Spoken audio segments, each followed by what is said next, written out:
Good evening. This is Saturday, June 3rd, 1963. Hope everybody's had a good day. I'm sorry, it's not 1963, it's 2023. But I'm talking to you about an event that occurred on June 3rd, 1963. The death of Angelo Roncalli, Pope John the 23rd. This biography by Peter Hebblethwaite is entitled Pope John the 23rd, Shepherd of the Modern World, the definitive biography of Angelo Roncalli. Outstanding book I read earlier this year. I'm working on an article about John the 23rd. I'm not through with it yet. I first discovered him 50 years ago. 1973, of course, as I pointed out in other videos, was an important year in my life. On March the 20th, I was raised as a Master Mason in Waco Lodge number 92. On April 20th, I passed the proficiency exam in the work of the master's degree in Masonry. Then on May 18th, I received my Bachelor of Arts from Baylor University. Spent the summer working as a Bible salesman in Pulaski, Virginia. Then returned to Baylor that fall to pursue an MA degree in Church State Studies. Under Dr. James Leo Garrett, who later directed my thesis and who was a lifelong friend, Dr. Garrett, he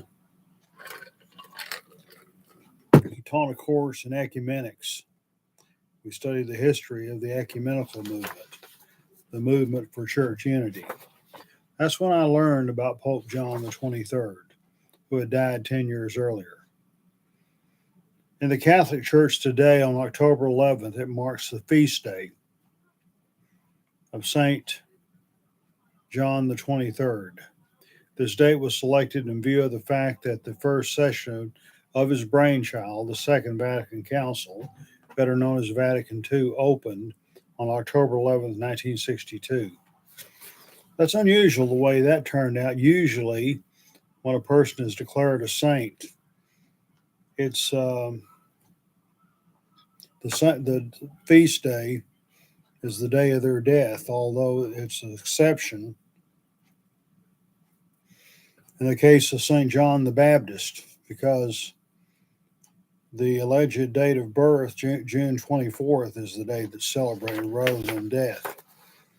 But here it was, the opening, when he gave this opening address at the Second Vatican Council, therefore October 11th is dedicated to him.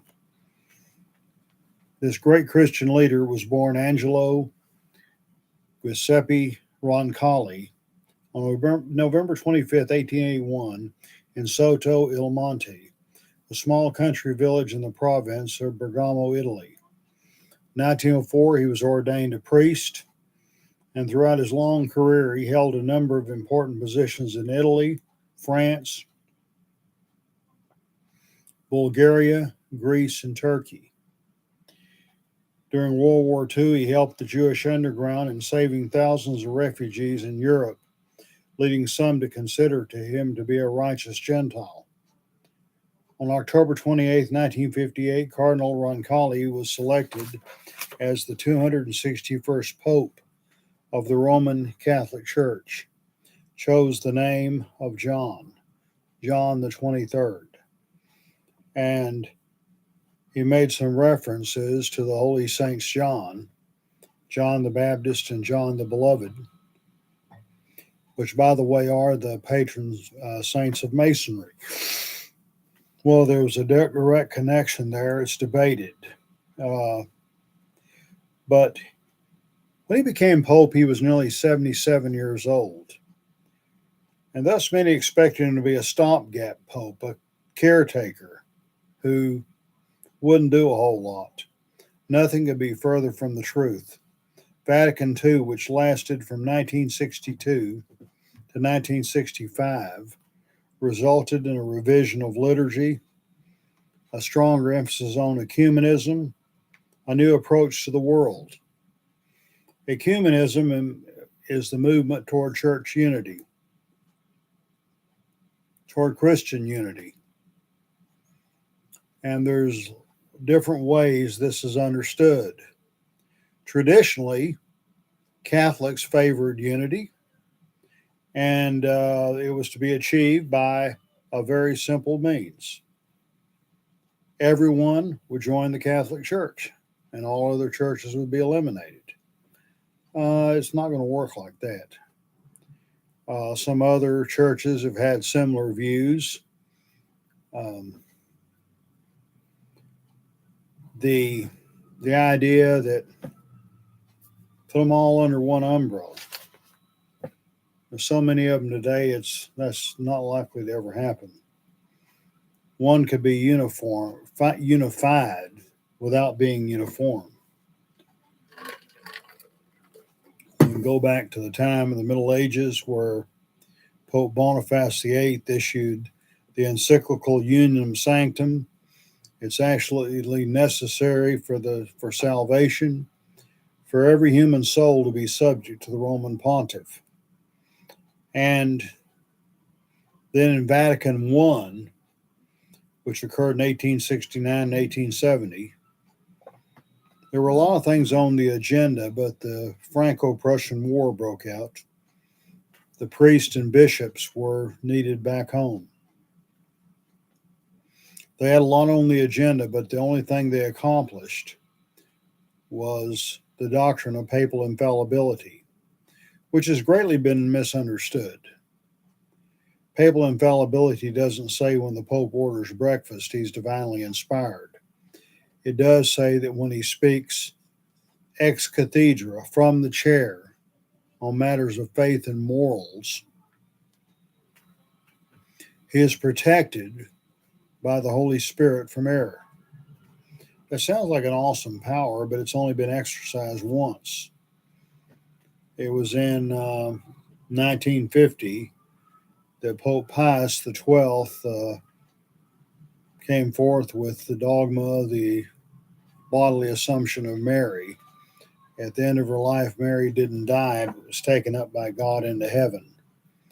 It was back in the 1850s. Well, they used papal infallibility retroactively to reinforce the dogma of the Immaculate Conception, that Mary was born without sin and protected by the Holy Spirit from sin throughout her lifetime. And at Vatican II, there was some effort to move away from papal infallibility. But they didn't want to move too far because that would call into question some of their statements about Mary. Pius XII, by the way, was John XXIII's predecessor. And to describe the different styles of the two men, someone who knew both of them said talking with Pius XII was like being subjected to a very rigid oral examination.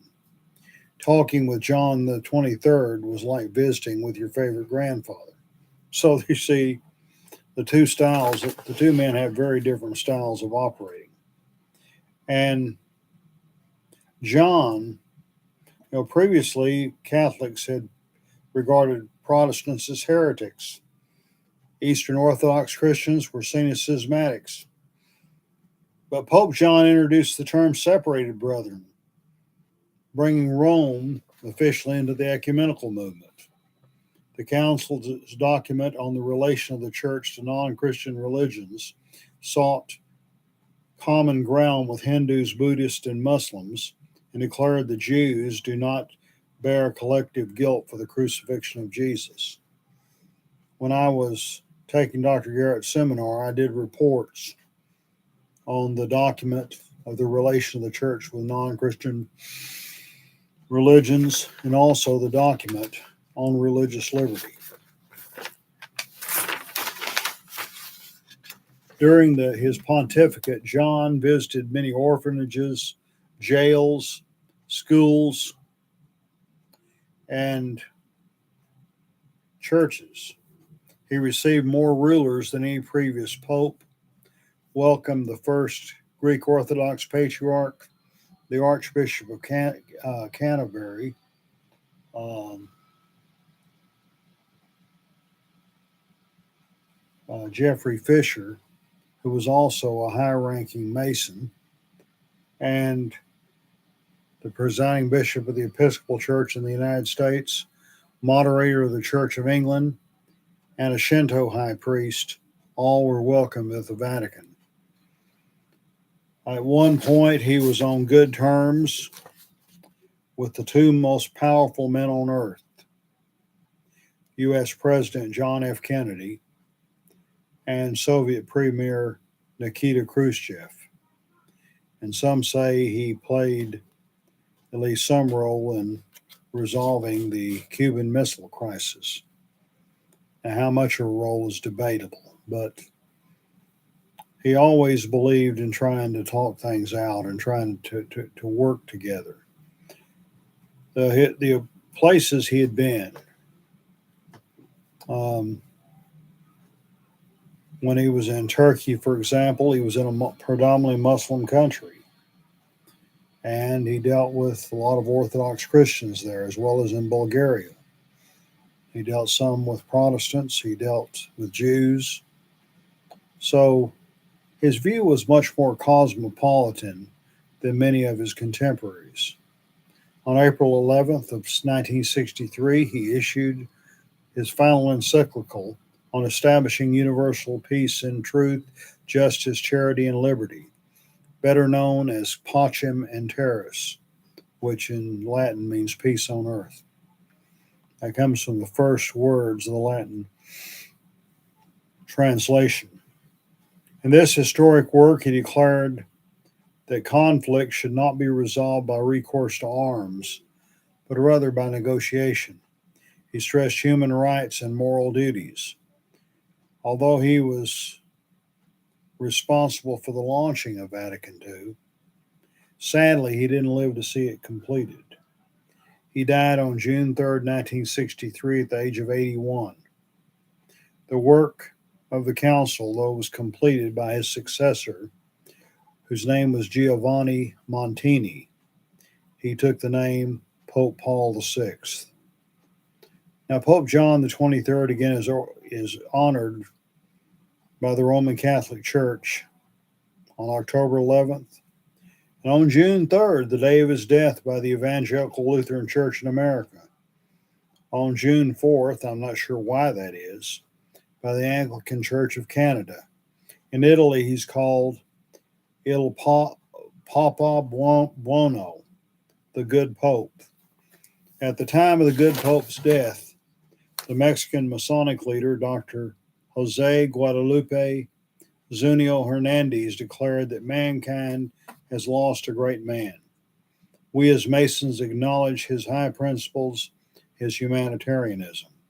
Such statements have prompted ultra-conservative Catholics to claim John was a practicing Freemason, initiated in Paris, active in Istanbul.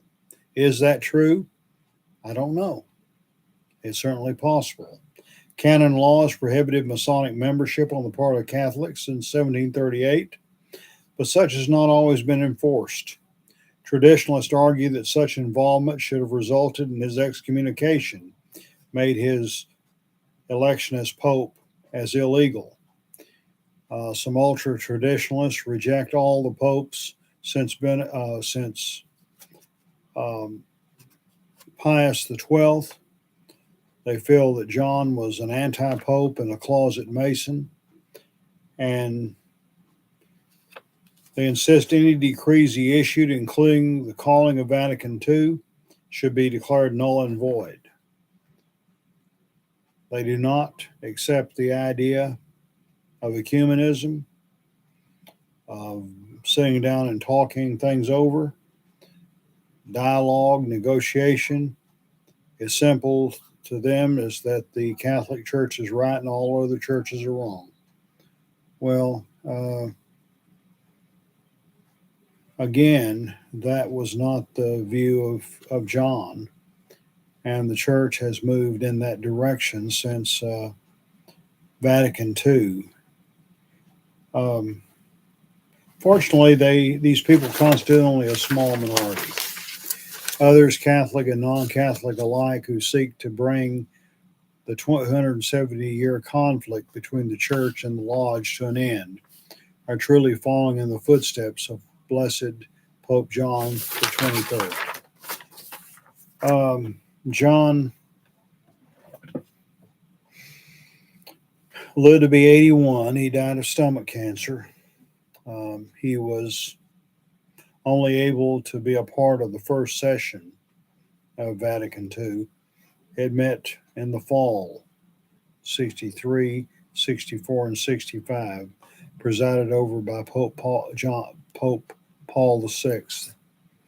Later, Pope Francis canonized, that is, made a saint, both Pope John the 23rd and Pope John Paul II. When Pope Paul VI died in 1978, they elected, I believe his name was Albino Luciano, who took the name John Paul I to acknowledge his predecessors. And he was succeeded by Karol Wojtyła, a Polish cardinal, the first non-Italian in the Vatican in several hundred years. And Karol Wojtyła took the name of John Paul II. When he died in 2005, he was succeeded by Joseph Ratzinger, a German. He took the name Benedict XVI.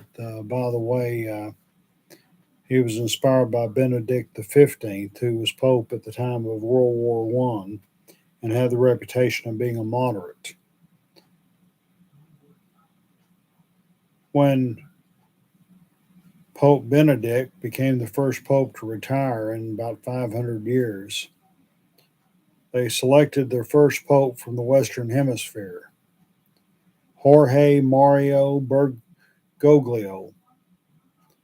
Is of Italian descent but grew up in Argentina, also the first pope of the Jesuit order. He took the name Francis after St. Francis of Assisi. But John the 23rd, you read his biography, you see all he went through. You see his commitment to human rights, fighting to save Jews from the Nazis, seeking to reach out to others, recognizing the value of interfaith dialogue, and that the Catholic Church could not demand liberty for itself if it didn't allow liberty for others. And so,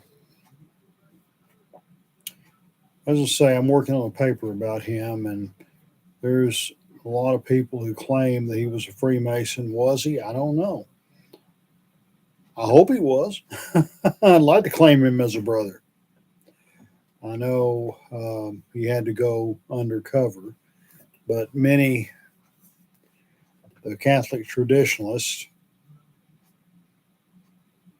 any Catholic leader that's not fully in line with their thinking, they label it as a closet Mason, such as the Red Bishop of Cuernavaca, the late Sergio Mendez Arcio. On December 11th, 1962, at Vatican II, the Bishop of Cuernavaca spoke before Vatican II and urged them to seek better relations between Catholics and Masons. Nothing official was adopted on that, and unfortunately, the Second Vatican Council didn't deal with Catholic Masonic relations at all. And there was many ways it fell short. But you got to start somewhere. And the influence of this man is just so tremendous, so profound, and moving the church away from narrow sectarianism into a church that's supposed to be truly universal. The word Catholic means universal. The Apostles' Creed says, I believe in the Holy Catholic Church. I have no trouble saying that. When I speak of the Catholic Church, it's not limited to the Roman Catholic Church, but it includes all of God's people. And that was the church began to move in that direction as the result of the influence of this great man, Pope John the 23rd, truly a shepherd to the modern world. Rest in peace, good Pope. We love you. We thank you for putting the church on the right course. Have a great evening.